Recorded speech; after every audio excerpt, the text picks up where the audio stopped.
오늘 하나님께서 우리에게 주시는 이 말씀의 제목은요, 교회 안에서 믿음이 없는 자의 모습. 여러분 아마 귀 따갑게 들은 것 같아요. 우리 교회 안에도 믿음 있는 사람이 있고 믿음 없는 사람이 있다라는 거죠. 바로 이 교회 안에, 교회 밖에가 아닙니다. 교회 안에 믿음이 있는 사람이 있고 없는 사람이 있는데, 교회 안에서 같이 공동체에서 신앙생활하면서 믿음 없는 사람은 과연 어떤 모습으로 이 공동체 생활을 하고 있는지 한번 좀 살펴보므로 우리도 하나님 앞에 경계할 거 경계하고 고쳐갈 거 고쳐가서 이 고린도전서 후서 13장 우리 11절에서 말한 것처럼 온전한 신앙 좀 그랬으면 좋겠어요. 여기 온전이라는 말 나오죠. 온전이라는 것은 어떤 의미냐면 어떤 퍼펙트의 의미, 우리의 신앙이 온전하다, 퍼펙트의 의미가 아니에요. 어떠한 분량에 어느 정도 채워졌다라는 그러한 의미입니다. 사람이 완전하게 그리고 100% 하나님 앞에 그러한 성도가 어디 있겠어요. 부족하지만 그래도 하나님이 인정할 만큼의 그러한 신앙, 우리 믿음 없는 자가 아니라 믿음 있는 우리 주분교회 성도, 아니 믿음이 없다고 한다면 새해에 우리 주님이 주신 믿음으로 말미암아 여러분 영혼도 잘 되고 범사도 잘 되는 그러한 복이 임하시기를 우리 주님의 이름으로 축원드립니다. 그래요. 그러면 오늘 본문에 있는 말씀 고린도후서 13장 5절에 있는 말씀이 바로 제목이잖아요. 거기 보면 너희는 믿음 안에 있는가? 너희 자신을 시험하고 자신을 확증하라. 예수 그리스도께서 너희 안에 계신 줄을 너희가 스스로 알지 못하느냐? 그렇지 않으면 너희는 버리운 자니라 라는 거죠. 이 말씀을 조금 유심히 한번 성경을 살펴보세요. 믿음이 있는지 없는지 이거를 경고하는데 반복되는 단어가 하나 있습니다. 어떤 단어입니까? 우리에게 아주 핵심적으로 주고자 하는 내용이에요. 이 본문 13장 5절에서 반복되는 단어 뭐예요? 너희라는 말이에요. 그렇죠? 너희는 믿음 안에 있는가? 너희 자신을 시험하고 너희 자신을 확증하라. 책을 쓰든지 논문을 쓴 사람들은 같은 말의 반복을 싫어해요. 그래서 안 쓰려고 하는데 본문에서는 의도적으로 바울이 너희 강조하는 거예요. 그러면 여기서 너희가 누굽니까? 고린도 교회 교인들이란 말이에요. 그러면 고린도 교회 성도들을 향해서 니네 믿음이 있는지 한번 살펴보라 그 말씀이잖아요. 그러면 고린도 교회는 과연 어떤 교회인가라는 겁니다. 바울이 2차 선교 여행 때 바울이 이 갱그리아 주변에, 그러니까 빌립보에서 데살로니가, 그리고 베레아, 그다음에 고린도, 그다음에 아덴, 이렇게, 그리고 갱그리아, 그리고 거기서 예배소에서 예루살렘, 그러니까 이 시리아 안디옥으로 이렇게 돌아오게 되는 여정인데, 그 여정을 보면 이 고린도라고 하는 지역은 저도 이번에 성지순례에 가서 봤지만 참 큰 도시이고요, 아주 문명화되고 선진화된 지역이라고, 그때 당시에 어떤 비잔틴 문화 양식들이 그대로 묻어난 그 고린도 지역의 건물의 양식이 지금도 남아있어요, 가보면. 그리고 상당히 큰 도시예요. 여러분이 그리스나 터키 지역에 성지순례를 가면 우리도 깜짝 놀랄 수 있는 것이 지금부터 1000년, 2000년 전에 그 유적이 그대로 길거리에 내버려져 있어요. 우리 같으면 여기 소화동도 개발하다가 무슨 고인돌인지 뭐 흘린돌인지 뭐가 나왔다고 그거 이렇게 쳐놓고 막 이렇게 하고 공사 중지 막 이래잖아요. 근데 거기는 그냥 유적지 2000년 전 것도 그냥 떨어져 있어갖고 그거 갖다가 집에다가 부엌에 이 돌로 쓰기도 하고 뭐 이러더라고요. 참 유적이 그만큼 많아요. 그런데 고린도 지역에 가보면 참 풍성하다라는 것, 참 잘 산다라는 거죠. 이것이 교회 문화 속에서 우리가 이해할 때 고린도 교회는 물질적으로도 풍성하다라는 거지요. 그리고 성경적으로 보면 또 항구 도시이기 때문에 그만큼 여러 가지 문화나 이런 것들, 그러니까 문맹이 아닌 문명화된, 좀 선진화된 의식을 가지고 있었던 사람들이 모여있던 곳이 교회다라는 거죠. 고린도 교회 대단합니다. 그리고 그뿐만이 아니라 교회 안에 들어가서 보니까 영적으로 교회에서요, 어떤 사람이 기도했더니 능력 있는 역사가 일어나서 안진병이도 일어나고, 기도할 때 병든 자가 살아나게 되고 귀신이 쫓아나가고, 이런 역사들이 고린도 교회들 가운데 있었다라는 거예요. 뿐만 아니라 또 방언도 하지요. 예언도 하지요. 성도들의 영성이 대단해요. 예언은 뭡니까? 하나님 앞에 기도하면서 하나님의 뜻을 받았다고 하는 사람들이 하나님의 뜻을 말해주는 거예요. 그러니 기도할 때 능력이 나타나지요. 예언도 하지요.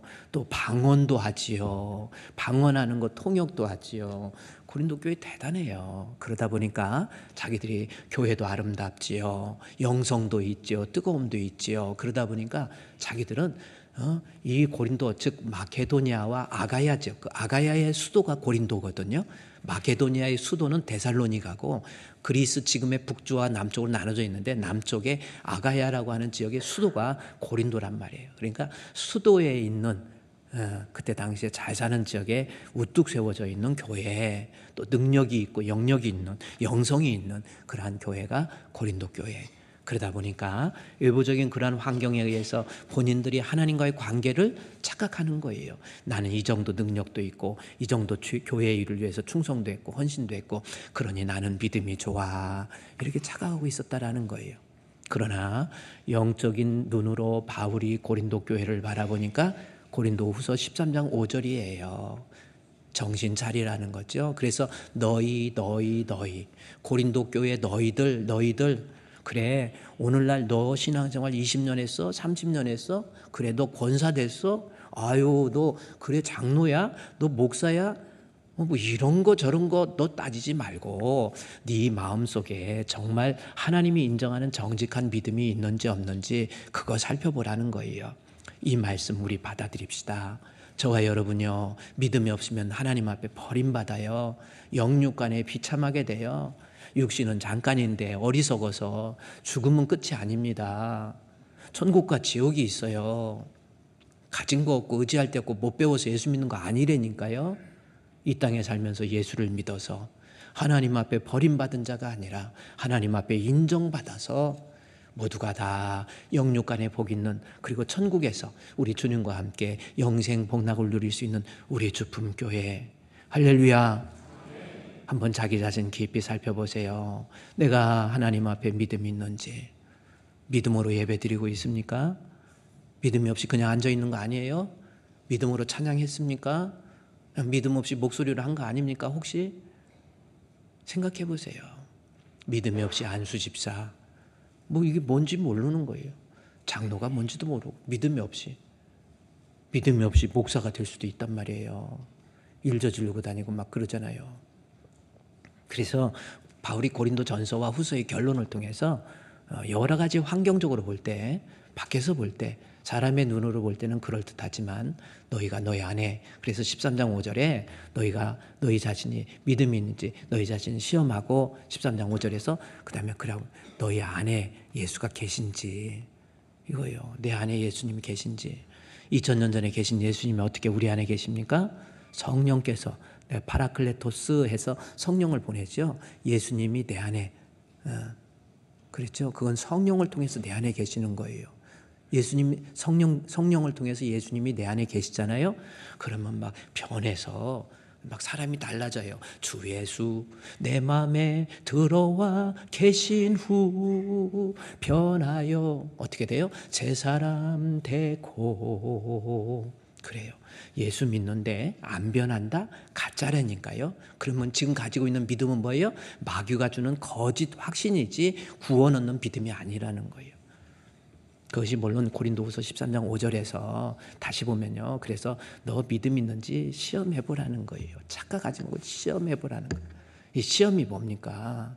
제가 심야교 때도 얘기했지만은 자동차가 하나 나오면요, 여기 기아 자동차는 그래도 부지가 짧아서 그렇지 화성에 뭐 기아 자동차, 현대 자동차에 거기 가보면 저도 듣기만 했습니다. 우리 교회 기아 자동차 다니는 분도 계시고 그랬었는데, 자동차 나오면 자동차가 뺑 돌을 수 있는 트랙이 길게 갖고 연결돼갖고, 그거 뭐예요? 자동차가 새로 나오잖아요. 그냥 출고되는 게 아니고 시험해보는 거예요. 그냥 막 밟아도 보고, 브레이크들 막 밟아도 보고, 그 다음에 막 문도 열었다 닫았다 몇 번 이렇게 해보고, 와이퍼도 찢었다 불다 해보고, 계속 해본 다음에 바퀴 거꾸로 돌려보고, 바퀴도 돌려보고, 수없는 시험을 하는 거예요. 혹시 비가 새지는 않을까? 운전하는데 비가 여기 위에서 새면 어떻게 되겠어요? 그러니까 또 막 물도 뿌려보고 뭐하고 막 해본 다음에 괜찮아, 오케이, 합격.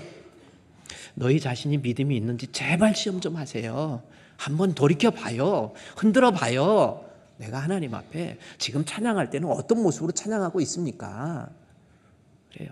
우리 첫송할 때 송축해 내 영혼아 내 영혼아 거룩하신 이름, 그때 정말 하나님 앞에 어떤 찬양을 하고 있는지 한번 자기 자신 내 안에 예수님 계신 건지 확인해 보라는 거예요.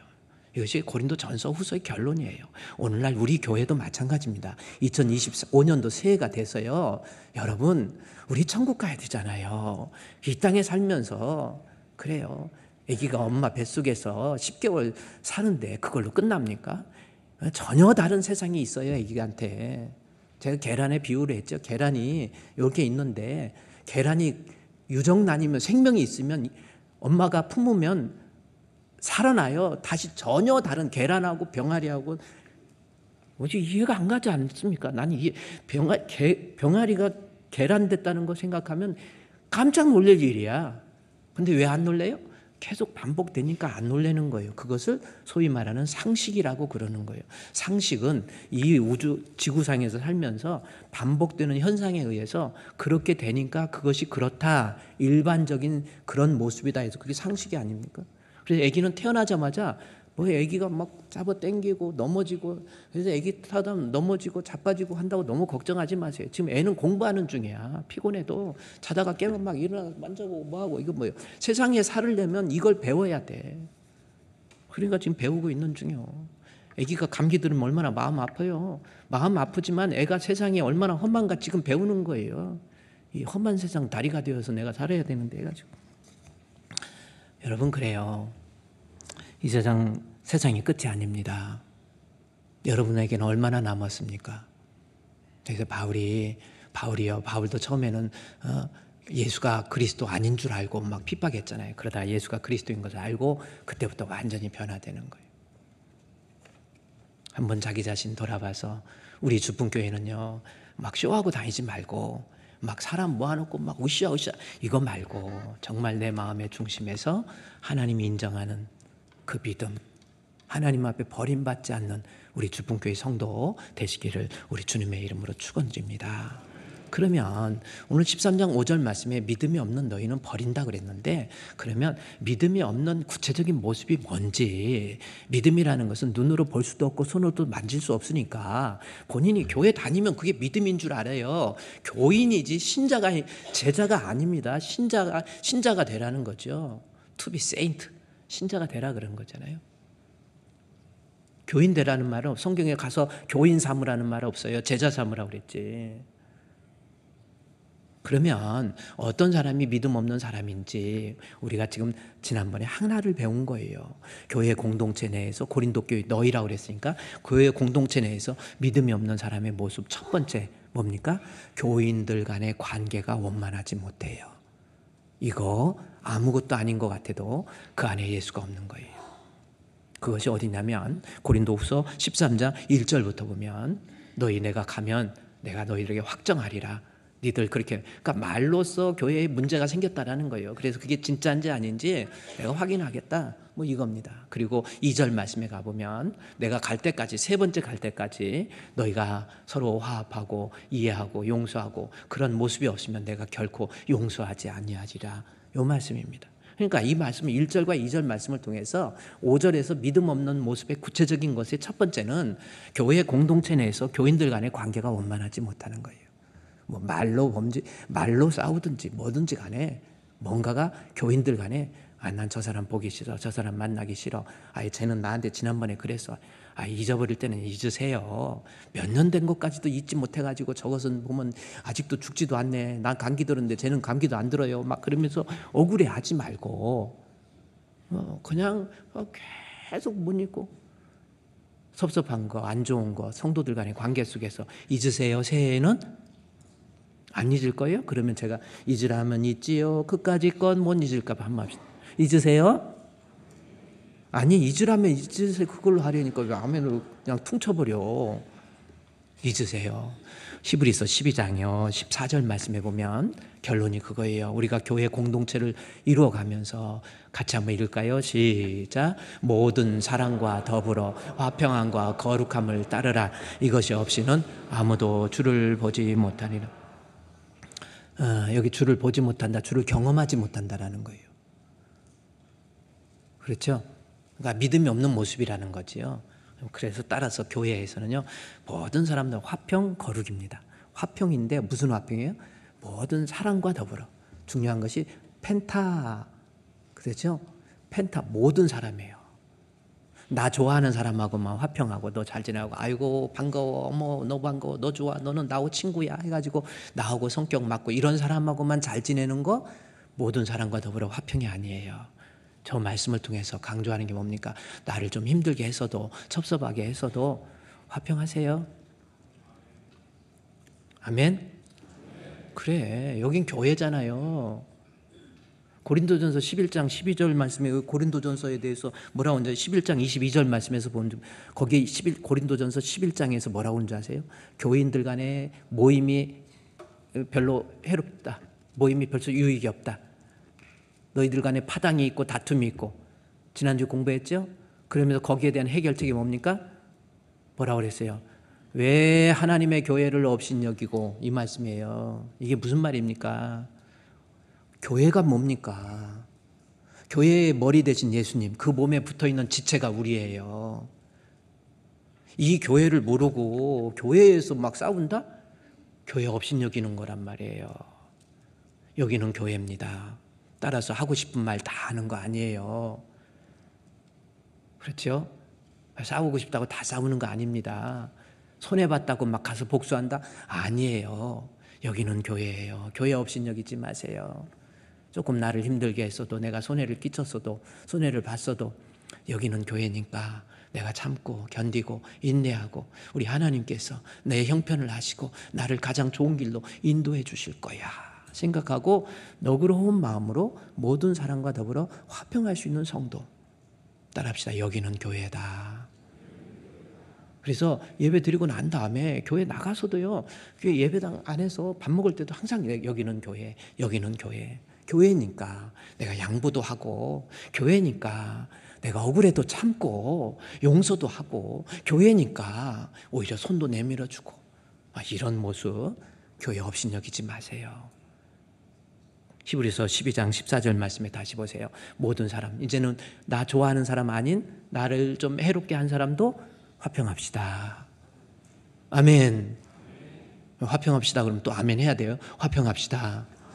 그래요. 말로만 하지 마시고 진짜 이런 순간부터 내려놓으세요. 그래야 예수님 만나요. 미움과 원망이 있는데 예수님 그 안에 들어오겠어요? 거룩한 영인데 성령이 어떻게 악한 영과 함께 하겠습니까? 안 들어오지요. 또 화평함뿐만 아니라 거룩함도 따르라고 그랬잖아요. 거룩은 구별된다는 거거든요. 그럼 내 스스로의 거룩을 이야기한다고 생각할 수 있는데 앞에 모든 사람과 거룩함을 따르라. 이게 무슨 뜻이에요?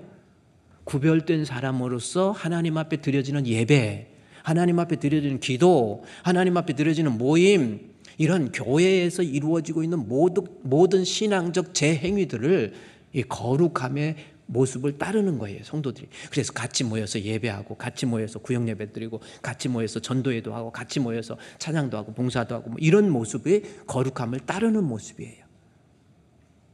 그런데 어떤 사람하고? 모든 사람하고예요. 나 저 사람 보기 싫으니까 나 구역 나갈 거야. 아니라니까요. 싫어도 할 수 없어. 여기는 어디예요? 여러분, 여기는 어디입니까? 이것도 괜찮은 훈련이 되네. 여러분, 여기가 어디입니까?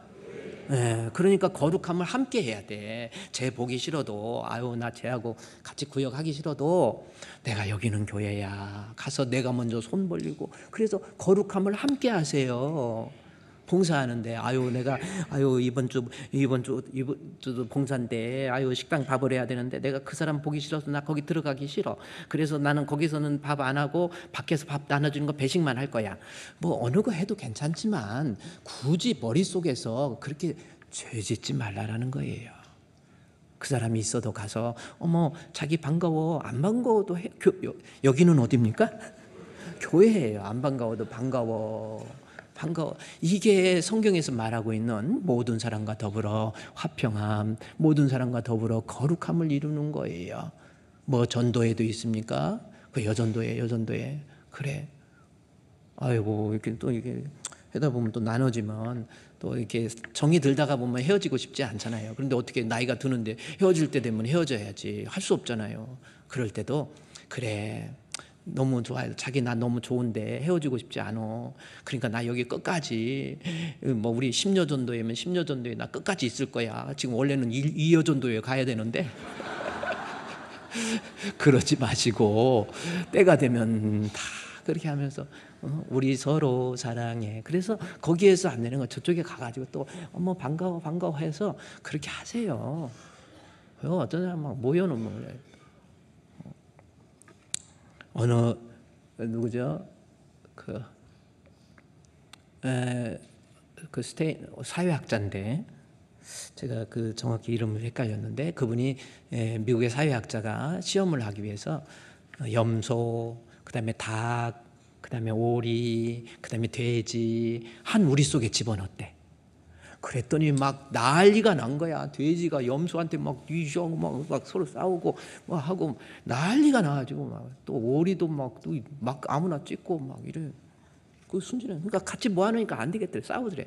그래 내버려 두고 그냥 계속 모았대. 한 달 정도 지나니까 이들이 알아가지고 안 싸우더래. 그거 참 희한하다. 실제 한번 우리 언제 한번 기회 되면 시험해봤으면 좋겠어. 안 싸우더래 자기들끼리. 돼지는 쟤는 쟤네야. 염소 쟤는 쟤대로 사는 그냥 이렇게 하고 네 할 일 하고 나오고 이렇게 살더래요. 근데요 사람을 하나는 장로교인, 감리교인, 순복음교인 모아들고 교인들 파당으로 한번 모아놨대. 그랬더니 1년이 가도 싸움이 그치지를 않고 2년이 가도 싸움이 하죠. 그랬다는 전설이 만들어냈겠죠. 네, 우리 주품교회 올해 2025년 여러분 그래야 히브리서 12장 14절에 그래야 우리 주님이 내 안에서 계셔요. 이게 그래야 내 믿음에 승리할 수 있어요. 언제까지 마음에 짐을 지고 나 혼자 고생하겠습니까? 이제 섭섭함이나 원망이나 미움 이 무거운 짐 혼자 지지 마시고요. 내려놓아요. 무거운 짐을 나 홀로 지고 견디다 못해 쓰러질 때 누구에게 불쌍히 여겨 날 구원해 주리 은혜의 주님 오직 예수. 답답하면 내가 무거우면 주님 앞에 가서 말씀드리고요. 어쨌든 모든 사람과 더불어 화평함과 거룩함을 따르라. 이것이 없이는 주를 못 만납니다. 봉독하겠습니다. 같이 시작.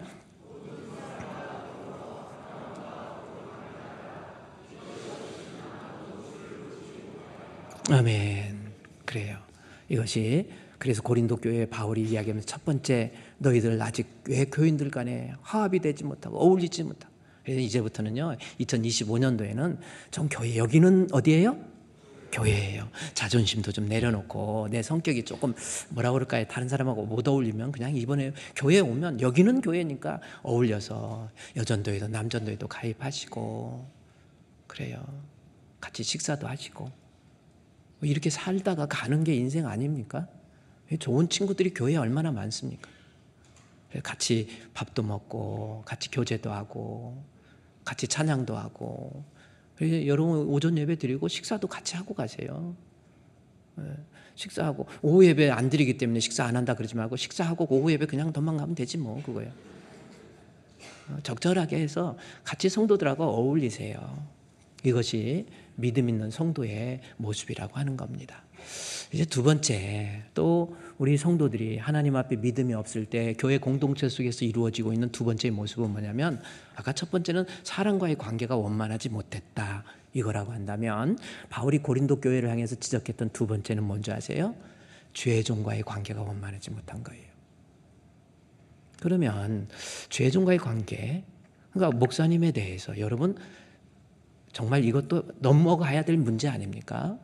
목사님한테 뭔가 섭섭하고 뭔가 원망스럽고 오해하고 뭐 이런 모습을 가지고 있으면 여러분 자칫 잘못하면 하나님 앞에서 믿음에서 파선하고 하나님 앞에 버리운 자 된다라는 거예요. 여러분은 지금 한번 어떻습니까? 목사님 완전한 사람 없어요. 그렇죠? 목사님도 사람이에요. 그러나 혹시 목사님으로 인해서 좀 섭섭한 마음, 원망의 마음, 불평의 마음, 거기에 여지없이 마귀가 들어오게 돼 있어요. 그러면 그래, 너 뭐 그랬냐? 아이고 목사가 그랬대, 너한테 그랬대.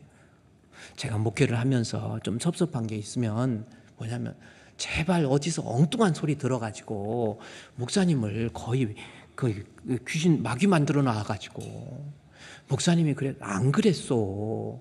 근데 가서 내가 뭐 집사님 나 안 그랬거든. 이 얘기를 하고 싶어도 누가 일렀냐고 그럴까봐 말도 못 한다니까 막 속이 터져. 여기 자꾸 있으면 한번 열어봤으면 좋겠어. 속이 타요 정말. 정말 억울하고 왜 목사님을 그렇게 만드는지. 목사님과의 관계, 좋은 관계. 성경에 나온 대로. 성경은 뭘까요? 고린도후서 13장 3절에서 바울이 이야기한 거예요. 공동체에서의 원만한 사랑과의 관계를 얘기하다가 두 번째, 이는 그리스도께서 내 안에서 말씀하시는 증거를 너희가 구함이니 그랬죠. 이게 무슨 뜻이에요? 그리스도께서 내 안에서, 바울 안에서 말씀하고 있는 거, 증거를 대봐 이거잖아요. 그럼 이 말은 뭡니까? 바울이 설교를 하잖아요. 또 권면을 하잖아요. 또 징계를 하잖아요. 또 혹은 위로를 하잖아요. 그러면 그 말 듣고 설교 듣고 어떤 사람이 꼭 자기 들으라고 하는 것 같지요. 그러니까 그거 가지고 상처받은 고린도 교인들, 또 권면을 하다가 혹은 책망을 합니다. 바울도 책망할 때 엄청나게 이 마귀 새끼야 막 이렇게 이야기해요. 실제로. 그러니까 그 소리를 듣고 이 사람들이 뭐냐면 자기를 권면하고 바르게 인도하기 위해서 책망하는 사람을, 이 주의종을 향해서 저 사람 주의종 아니야. 아니 주의종이 되려면, 사도가 되려면 예수님으로부터 3년 동안의 공생애, 그렇죠? 베드로, 안드레, 야고보 다 예수님의 제자들을 보면 3년 동안 예수님하고 먹고 자고 다 했잖아요. 그래야 예수님의 제자 혹은 아포스톨로스야, 사도지. 그래서 바울의 사도권을 지금 부인하는 거예요. 자기 책망하니까, 자기로 하여금 좀 혼나니까 목사님이 듣기 싫은 소리 했다는 거예요. 설교를 듣고 양심의 가책을 느끼니까 아유 저거 주의종 아니야. 지가 무슨 주의종이야. 증거 대봐. 뭐 3년 동안 안 했잖아. 뭐 예수 핍박자였잖아. 근데 뭘 충고를 해. 무슨 설교를 해. 지금 저런 모습입니다. 그래서 그로 인해서 바울이 권면과 책망과 그에 전해지는 메시지를 통해서 자기들 마음속에서 주의종에 대한 원망, 섭섭함, 미움 막 이런 것들이 있었다라는 거예요. 결국 그 사람이 하나님 앞에 버림받게 되는 그런 놀라운 이런 현상이 일어나는 거예요. 여러분은 어떻습니까? 실제로 그러면 여기 그리스도께서 바울 네 안에서 말씀하는 거 너 증거 대봐 이렇게 얘기한대. 왜? 그러면 도대체 왜 바울로 하여금 이렇게 증거대라고 네 사도 아니야 하고 원망하고 불평했는지 이유가 있습니다. 고린도 전서에 보면 바울이 고린도 교회의 소식을 듣고 그들 가운데 여러 가지 문제점이 있다고 할 때 조목조목 따지면서요. 어떻게 이럴 수 있냐? 네가 진짜 그리스도 예수 믿는 사람 맞아? 하고 책망을 하고요. 어찌하여 통한이 여기지도 않고 회개하지도 않고 막 무섭게 책망합니다. 예컨대 고린도전서 1장 10절부터 한번 볼까요? 고린도전서 1장 10절에 보니까 형제들아 우리 주 예수 그리스도의 이름으로 너희를 권하노니 모두가 같은 말 해가지고 싸우지 말라 그러잖아요. 그러면서 고린도전서 1장 11절에서 보세요.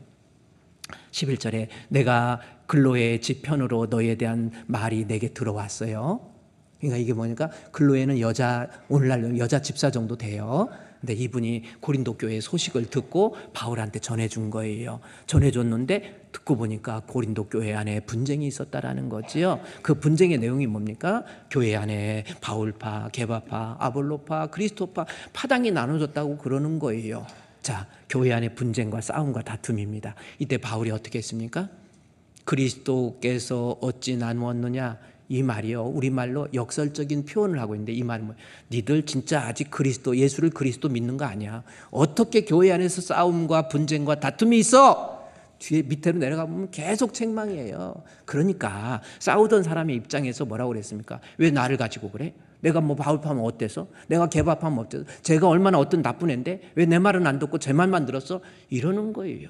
그럴 때 바울이 너들 아직 그리스도인이 아니야. 그리스도가 그렇게 하시지 않았잖아. 그 책망에 고린도 교회 성도들은 섭섭한 거예요. 그럼 여러분 한번 바꿔놓고 생각해요. 여러분 가운데 예를 들어서 아무개 집사, 권사, 집사 막 싸우고 있다. 그럴 때 목사님은 어떻게 해야 되겠어요? 진짜 하나님 앞에 하나님이 인정하는 목회자는 어떻게 해야 되겠습니까? 불러서 집사님 그러면 안 돼요. 싸우지 마세요. 그거 하나님이 기뻐하지 않습니다. 이러면 아니면 이렇게 해야 됩니다. 아니면 그냥 내버려 두고 싸우다 말다 지들이 치고받고 하다가 말겠지 이렇게 해야 되겠어요? 아니잖아요. 목사는 양심적으로 서로 파당이 나눠지고 싸우고 다투다가 믿음에서 파선할 수도 있으니까 불러서 때로는 책망도 하고 권계도 하고 그러지 마세요. 그러지 마세요. 이게 양심적인 목사 아닙니까? 고린도 교회는 책망하니까 듣기 싫은 거예요.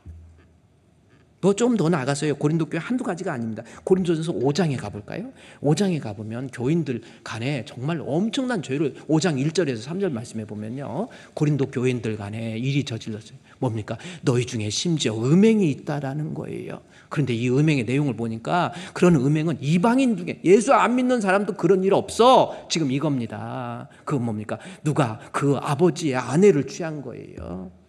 이게 뭡니까? 교회 안에서 음행의 문제, 어떤 문제예요? 이때 고린도 교회 성도들이 예수를 믿는다고 하지만은 밖에 있는 세상의 관습이나 그런 것들이 그대로 들어온 거예요. 그래서 아버지가 교회는 열심히 다니고 신앙생활 잘하는데 엄마도 신앙생활 같이 하는데 그때 풍습이 뭐냐면 돈이 있고 능력이 있으면 여자들 데려오는 거예요.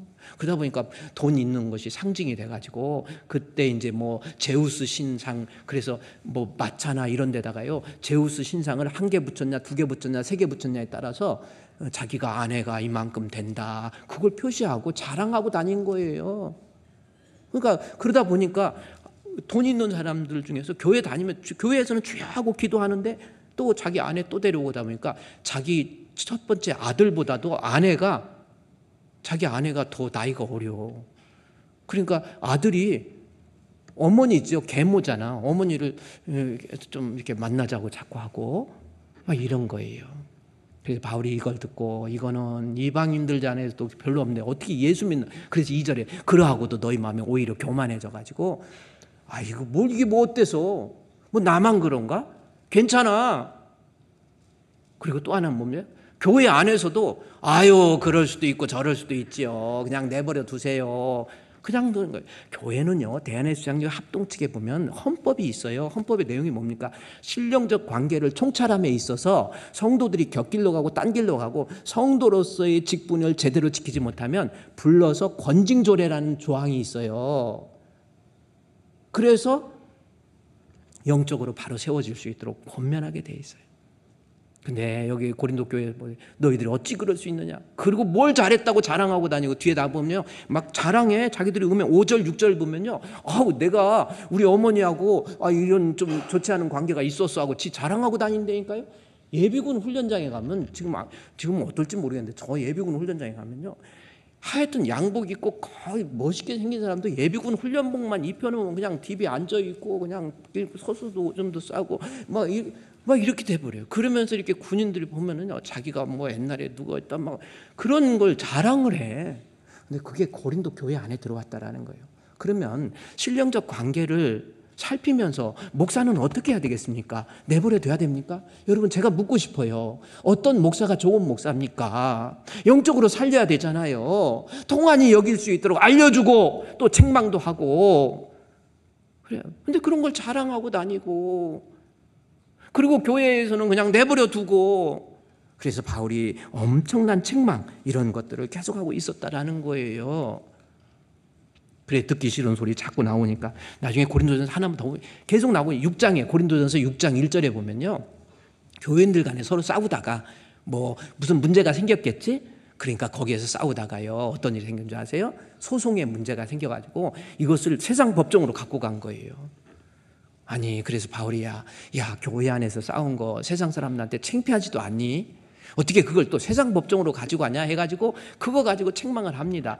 뒤에도 가보면 여러 가지 문제를 가지고 계속해서 책망을 해요. 그랬더니 고린도 교회 성도들이 고린도 전서를 통해서 책망과 권면과 또 징계 이런 것들을 이야기하니까 자기들이 화가 난 거예요. 그래서 고린도 후서에서 보면요, 바울 사도 맞아? 지가 진짜 주의 종 맞아? 맨날 돈이나 바라고 이런 말까지 나와요. 그러니까 바울이 나는 주의 일 감당하면서 일하는 소에게 망대를 씌우지 말라고 그러잖아요. 나는 주의 일 하면서 내가 먹지 못하고 자지 못하면서 내가 손으로 직접 일하면서 내가 돈 벌어서 선교했다 이런 말까지 해요. 그러니까 주의 종에 대해서 책망하고 권면하고 또 안 좋은 소리 하고 또 마음에 거슬리는 설교를 하니까 저거 듣기 싫다고 없애버린다 뭐 이런 말이 나온 거예요. 그러니까 바울이 뭐라고 그래요? 고린도 전서에서 보내고 난 다음에 그 책망을 듣고 잘 받아들일 줄 알았는데 소식을 듣고 보니까 이게 아니거든요. 그래서 고린도 후서를 쓰면서 자기 자신을 변호해요.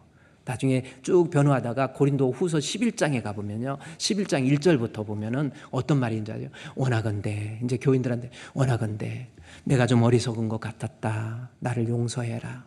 청하건대 나를 용서하오. 지금 그런 거예요. 헬라어에 보면 아주 바울의 그 가슴에 설려 있는 아주 그거예요. 내가 좀 말을 좀 너희들에게 과격하게 한 것 같아. 그런데 미안해, 나 용서해줘. 그러면서 다시 이야기하죠. 2절에 내가 하나님의 열심으로, 하나님의 열심이 뭡니까? 너희를 어떻게든지 구원받는 하나님 백성이 되게 하기 위해서. 내가 예수를 핍박했던 사람인데 예수를 믿고 보니까 예수 안 믿으면 안 되니까 영혼을 위해서 하나님의 열심으로 너희를 위해서 열심을 내었는데 내가 너희를 정결한 처녀로서 한 남편인 그리스도에게 잘 아름다운 가정 이루는 것처럼 내가 이걸 중매하기 위한 거야. 주의 정결한 신부가 되리라. 내 생명 주님께 드리리. 성경에서 보면요, 신랑과 신부로 교회를 비유하고 있어요. 우리 성도들을. 그래서 예수님은 신랑, 우리는 신부. 우리가 주님 앞에 정결한 신부. 그리고 결혼식은 언제 하냐면 우리 약혼한 거예요. 성경의 비유를 보면은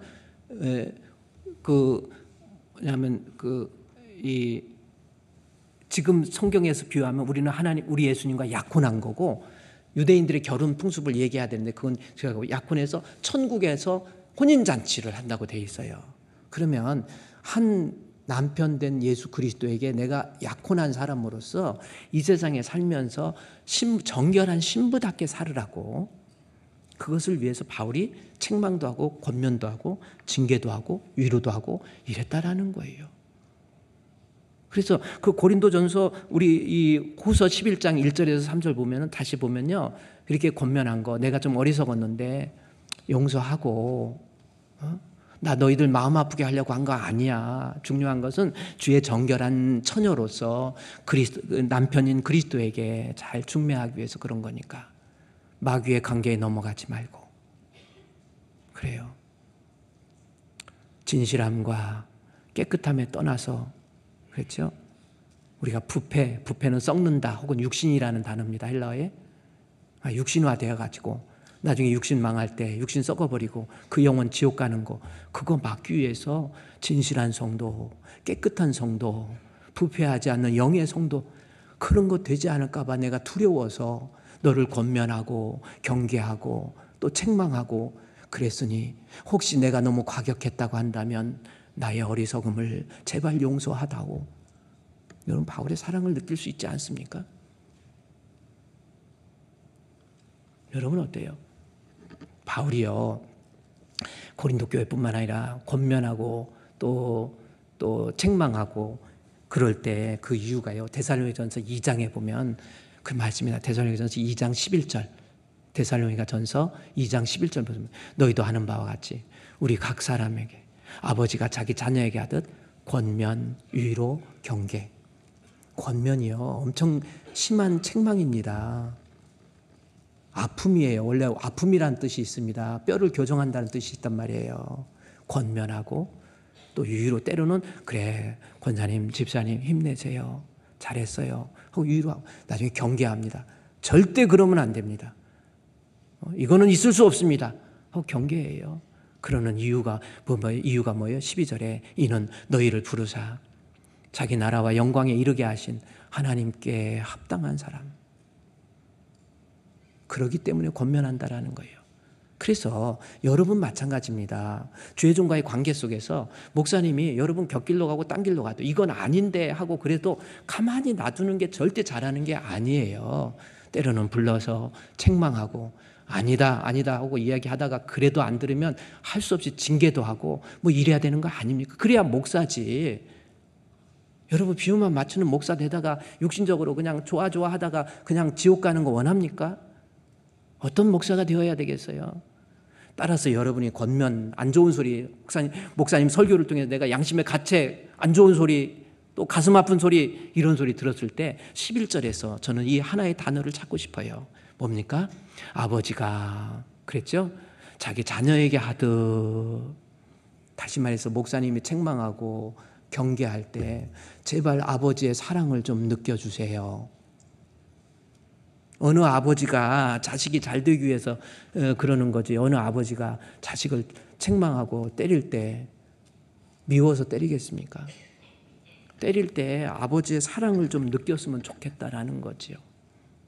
요나서 3장 3절에서 5절 말씀해 보면요. 요나가 누굽니까? 너 니느웨 성에 가서 3일 길 되는 그곳에 가서 너 그들에게 하나님 말씀 선포해 40일 후에 멸망하리라. 이런 얘기를 요나에게 주시는 거예요. 요나 입장에서는 니느웨 미워 죽겠는데 망하거나 말거나 내버려 두지 하나님 왜 나보고 저기 가서 하라고 합니까? 그래서 요나가 3절에 요나가 여호와께 말씀대로 일어나서 니느웨로 가요. 니느웨 가서 사흘 동안 갈 길 나오죠. 그런데 4절에 요나가 그 성읍에 들어가서 며칠 동안? 하루 동안 사흘 가야 되는데 하루 이건 뭘 느낄 수 있어요? 니느웨 성을 3일 돌아서 회개를 선포하라고 그랬는데 하루만 해. 이건 뭐예요? 하기 싫은 요나의 마음이 묻어나는 거 아닌가? 아니 저것들 망해버려야 되는데 왜 나보고 망하지 않는 길을 선포하라고 그럽니까? 나 싫어요. 그것이 3일 갈 거 하루만 해버리고 안 해요. 그리고 그냥 적당하게 요나가 그 성읍에 들어가서 하루 동안 다니며 외쳐 이르되 40일 후면 니느웨가 무너진다. 망한다. 그러면 니느웨 사람 입장에서 망한다. 너 큰일 났어. 너 징계받아. 너 큰일 났어. 너 죽어. 망해. 이 소리 듣고 좋은 사람이 어디 있겠습니까? 책망을 듣고 주의 종의 책망을 듣고 좋은 사람이 어디 있어요? 당장 이것이 어디서 그래서 잡아서 죽이면 되는데 세상에 니느웨 성에서는 그러지 않았어요. 니느웨 사람들이 하나님을 믿고 금식 선포하고 뭐 높은 자 낮은 자 막론하고 굵은 베옷을 입고 하나님 앞에 회개하는 거예요. 사람들이 깜짝 놀란 거야. 회개해버린 거예요. 그래서 니느웨에게 하나님의 징계가 떨어지지 않았다. 이 내용입니다. 저는 이 말씀을 통해서 뭘 느꼈냐면 보세요. 요나가 주의 종이 안 좋은 것을 통해서 그러니까 말씀에 거슬리는 마음에 거슬리는 설교를 하고 경계도 하고 징계를 했을 때 말씀을 받아들이는 입장에서 보세요. 니느웨 성 사람들 받아들였어요. 에레미야 26장에 보면요. 여호와김 시대 때 일어났던 일인데 예레미야가 선포하니까 저 새끼 죽여버린다. 막 그래가지고 잡아다가 톱을에다 집어넣어버리고 죽여버리겠다. 죽이려고 그랬더니 그래도 몇몇 장로들이 일어나서 이러면 안 된다 하니까 에레미야는 못 죽이고 그 대신 우리아를 죽여버려. 비슷한 선지자. 우리아를 대신 이제 이 여호와 야김이 그래서 애굽으로 도망가 있는 우리아를 잡아다가 갖다 죽여버려요. 말씀 제대로 선포하고 권면 제대로 하는 거 여러분 주의 종을 죽여서 남는 게 뭐냐면 여호와 야김 나중에 바벨론에 끌려가서 비참하게 되잖아요. 여러분 목사로서 어떻게 해야 되겠어요? 잘못된 길로 가고 곁길로 가면 그래요. 다시 요나서에 보면은 거기에 보니까 40일이라는 말 속에서 저는 찾아낼 수 있을 것 같아요. 요나가 하나님 말씀을 듣기 싫어도 전했더니 그 사람들이 회개하고 돌아왔어요. 그러면 이 니느웨 사람들이 도대체 뭐 때문에 회개했을까?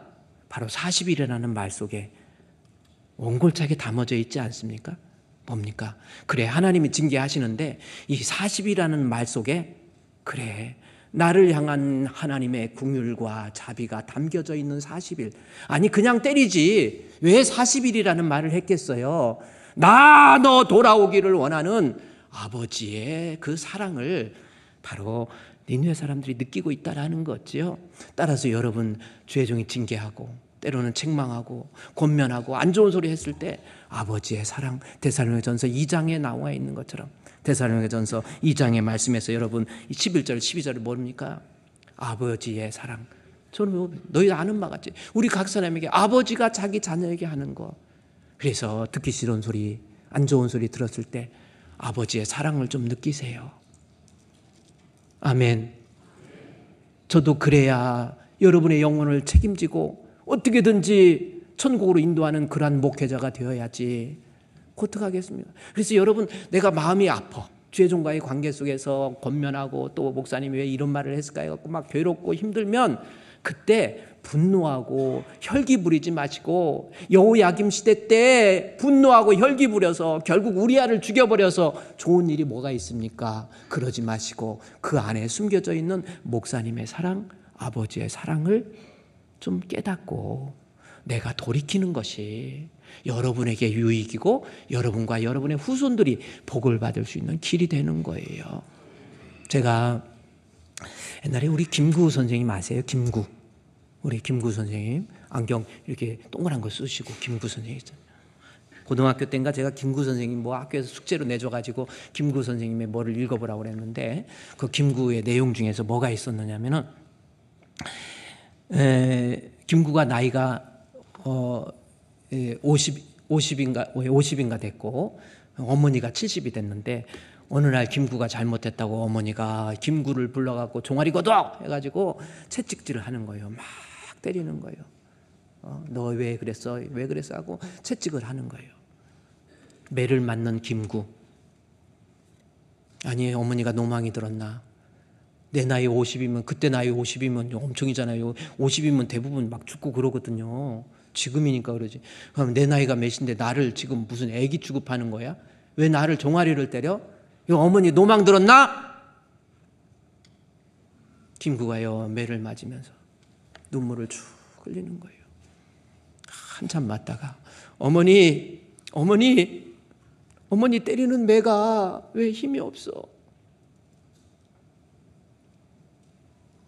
그러면서 눈물을 흘리면서 어머니를 막 부여안고 채찍질하는 엄마에게서 어머니의 사랑을 발견한 거예요. 우리 사랑하는 성도 여러분, 저는 목사로서 타협하지 않고 우리 성도가 곁길로 가고 딴 길로 갔을 때 집사님 이렇게 해야 됩니다. 집사님 왜 자꾸 예배 빠집니까? 이건 아닙니다. 집사님 이렇게 해야 자손들에게도 복의 근원이 됩니다. 집사님 이 길은 곁길이고 딴 길입니다. 딴 길로 가면 안 돼요. 이게 살 길입니다. 이럴 때 아유 목사님이 지 욕심 따라서 이런 걸로 생각하지 마시고 듣기 싫어도 마음이 좀 아파도 또 설교를 듣다가 내 양심의 가책을 느껴도 그 속에 담겨져 있는 목사님의 사랑을 좀 기억해서 알겠습니다. 제가 순종하겠습니다.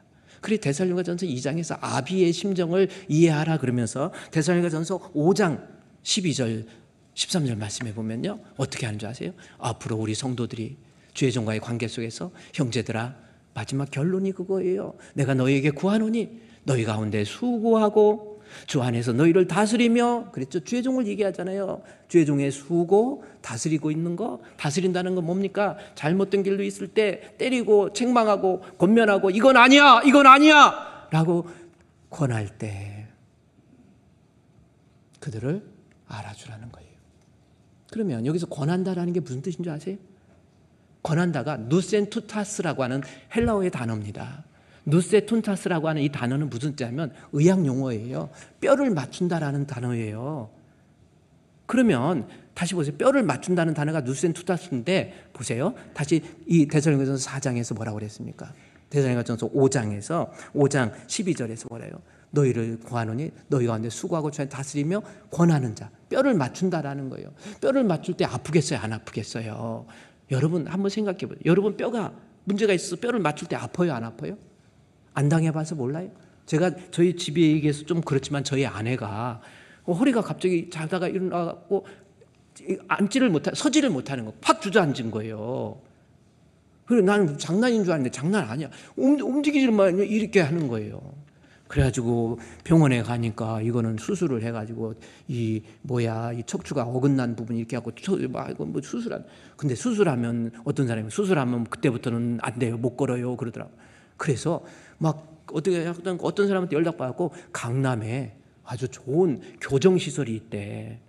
그래가지고요 가가지고 그 사람이 이렇게 교정하더니 진짜 막 버리버리 끌고 가는 사람이 이렇게 걸어 다니는 거야. 희한하더라고요. 그래서 비용은 좀 비싸도 그래도 살아야지 어떻게 돼요. 그렇잖아요. 이 나이에 아내 죽어버리면 저는 어떻게 살으라고 그래요. 살아야 될 거 아니야. 그래가지고 그 교정을 해요. 그래서 문제 있을 때마다 가서 교정하고 해갖고 이게 몇 년 끌었어. 그런데요, 지난번에 얼마 안 됐어요. 지난번에 저 이제 중국으로 들어갑니다 그러는 거예요. 아이고, 그럼 큰일 난 거야. 네 중국 들어가는 건 좋은데 그럼 우리 아내 갑자기 이러면 어떡하냐는 거야. 이건 큰일 났잖아요. 중국까지 갈 수도 없고 가다가 또 허리 더 그래 버리지.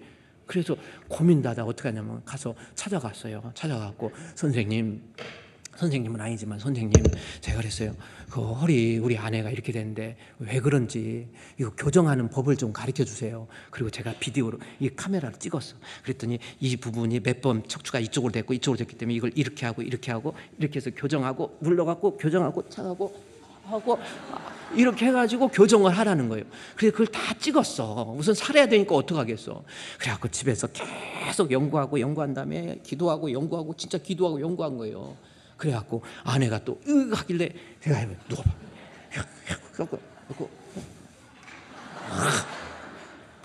지금 그래서 걸어다녀. 근데요, 이거 누를 때, 이 교정이요.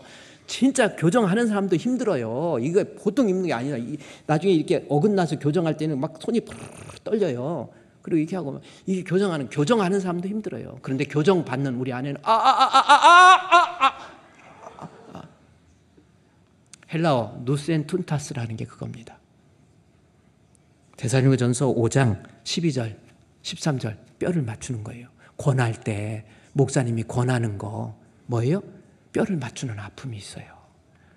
목사님도 권할 때 권면 안 하면 좋겠어. 나도 성격적으로 남 싫어하는 말 안 하고 싶어. 제 얼굴을 보세요. 그렇게 생겼습니까?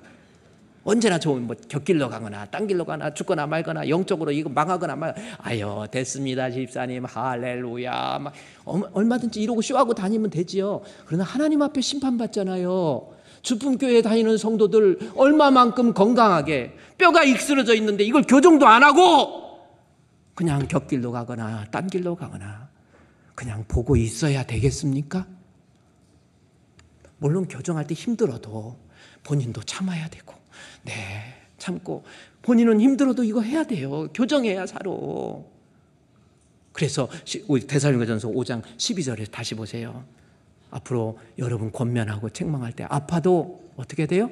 그 권하는 자들을 루센투다스 뭐라고 그랬어요? 너희가 알아주라. 알고 알아주라는 게 에이도, 헬라어의 에이도예요. 무슨 뜻인지 아세요? 에이도. 내가 알았습니다.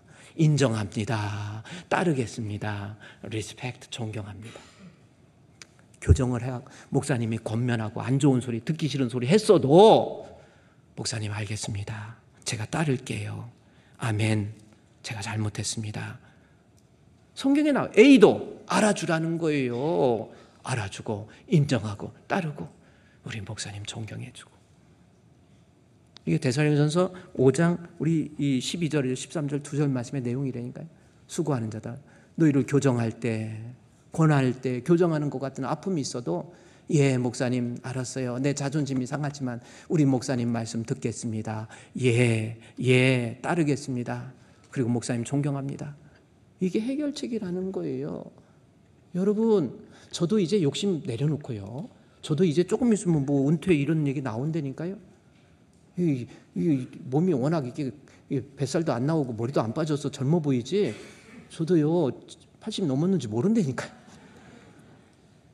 여러분 목사님은요 목회자의 자리에서 타협하지 말고 성도들을 잘 권면하고 책망하고 위로하고 듣기 싫은 말이라도 전해줘서 뼈를 교정해야 되고 여러분은 알아줘야 되고 그 다음 절 말씀에 뭐라고 그랬습니까? 알아주고 또 뭐라고 그랬어요? 데살로니가전서 5장 12절 13절에 그들의 역사로 말미암아 사랑 안에서 귀하게 여기세요. 목사님 사랑하세요? 아우 막 듣기 싫어요? 그냥 사랑하세요. 사랑하라고 그래가지고 막 뭐 무슨 선물 같다 이런 거 싫어요. 제가 다음 주 보면 명절이라고 그러는데 제가 좀 공식적으로 말하고 싶어. 여러분 명절이고 뭐고 그러면 명절도 한두 번이지 목사님 괜히 선물해 준다 해갖고 뭐 과일 갖다 주고 뭐 갖다 주고 이런 거 안 했으면 좋겠어. 해주신 분 고맙기는 하지만 받을 때마다 제가 마음이 이분은 먹지도 못하고 자기는 먹지도 못했으면서 이 마음이 아파요. 그래서 이번에부터 이제는 절대로 보내지 마시고 제가 정말 그냥 하는 소리가 아니에요. 못 보내는 사람들도 얼마나 마음이 그러겠습니까? 그래서 앞으로 목사로서 제가 일체 이런 거 저런 거 과일이고 뭐고 필요 없어요. 그냥 그렇게 하세요. 보내주신 분의 감사한 마음이 없어서 그런 게 아니라 너무 마음이 아파요. 내가 이럴 만한 사랑 받을 만한 자격도 없을 뿐만 아니라 그래서 혹시 택배로 보내오면 그 주소로 반송을 해야 되겠다 이런 생각까지 합니다. 할지 안 할지는 모르겠어. 그러나 여러분 오늘 성경에 나온 대로 앞으로 데살로니가전서 5장 12절 13절 뭐예요?